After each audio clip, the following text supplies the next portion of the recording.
I had a friend, songwriting mentor and a great songwriter, John Stewart, who told me just before he died, we are all just radios, hoping to pick up each other's signals. I found that to be true and profound, and I've spent my life trying to clear the static. The strongest signals that come to me are musical, in the form of songs or stories told in rhythm and rhyme. Sometimes I can tune into a revolution in the heart. Sometimes I hear a keen from my Celtic ancestors. And some songs have been postcards from my future. In my family, there was a song for every loss, every celebration, every unspoken need, every longing. But there was also so much chaos that often I was the only one who recognized what was being communicated. My grandmother, Carrie Cash, moved with my grandfather and their 5 children into a New Deal era colony created by FDR for poor families in the Sunken Lands of the Arkansas Delta in 1935. So they moved into this freshly painted cottage, and she gave birth to 2 more babies there, with the assistance only of a doctor who came by in a horse and buggy and pulled 2 loose aspirin from his pocket to give to her. The same pocket in which he kept his fishing worms. That's true. I read once that every time an old woman dies, a library disappears. And before her library disappeared, I tuned into my grandmother's signals and gleaned her tenacity, which I borrowed, and her long suffering and her life of constant work with 7 children, 6 of whom made it to adulthood, in a house without electricity, in the sweltering cotton fields. And I wrote these words about her. 5 cans of paint in the empty fields, and the dust reveals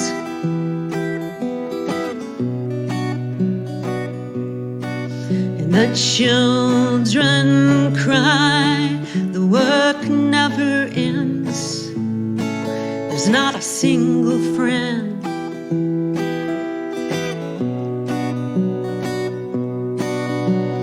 Who will hold her hand in the sunken lands?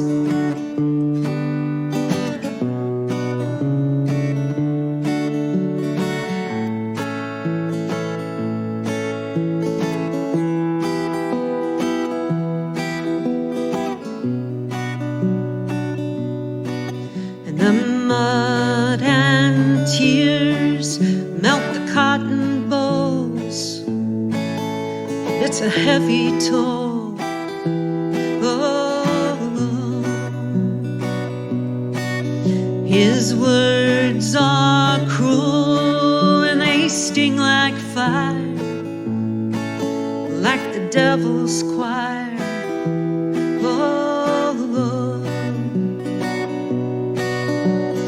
who will hold her hand in the sunken lands?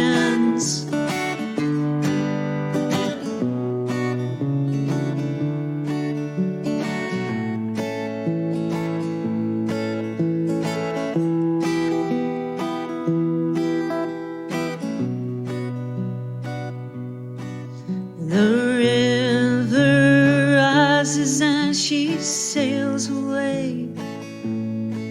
She could never stay. Oh, her work is done in the sunken lands. There's 5 empty cans.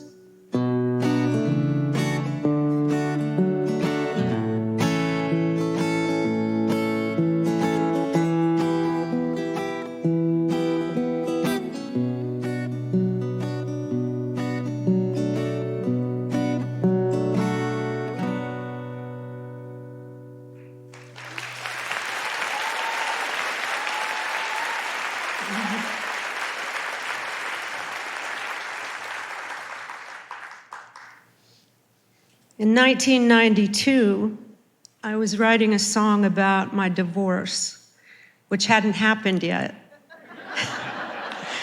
but which I saw coming like a freight train. So I was stuck in this song, like I was stuck in my life. And at the same time, across the country, my mother was going through a box of my school assignments and childhood drawings. And she sent it to me.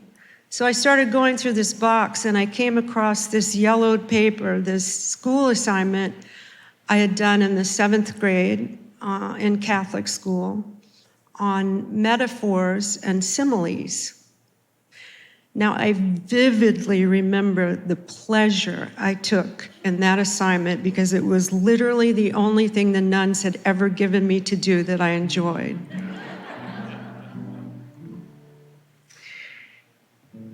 So this line I had written popped out at me.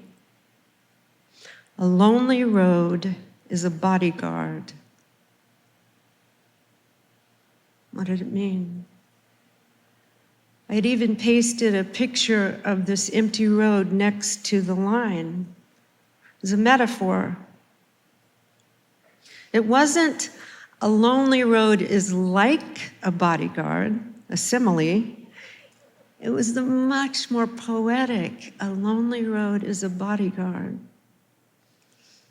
As painful as that was then, and as it still can be painful now, I knew what she was telling me, that solitude can protect the seeds of creativity, and that loneliness contains a priceless gift.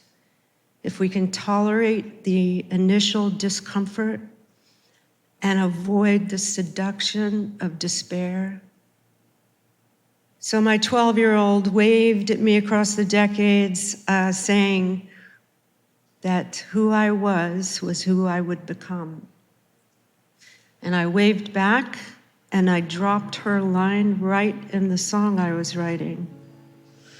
I'll send the angels to watch over you tonight, and you send them right back to me. A lonely road is a bodyguard, if we really want it to be. We're all just radios, hoping to pick up each other's signals. And some of those signals have a backbeat and a melody, and they're universal. And music can unlock a frozen memory that melts into the seeds of our creativity. And the reverse is also true. A memory can unlock a song that's waiting to be written. It can reveal us to ourselves across time and generations, in community, in solitude. Some frequencies are sound, and some frequencies are light, and some take a half a lifetime to reach their destination.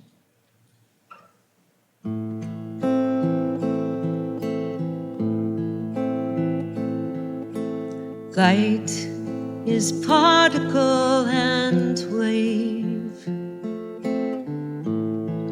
Our history is written large upon the page. The star in Middle Age. The love that fades to black, once revealed, won't be taken back. Light, nothing can escape. The ignorance we once forgave. And the future, if we don't decide to change the things we cannot save, but it slows to shine upon your face. We owe everything, everything, everything to this rainbow of suffering. Light is particle and wave, refractions of this place, reflections of our grace. It reveals what we hold dear, and it slows so I can hold you near.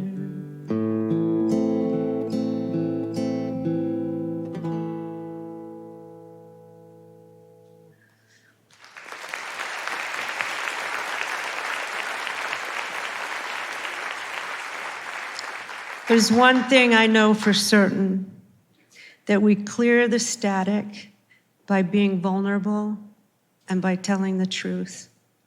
And here we are, doing just that. Thank you.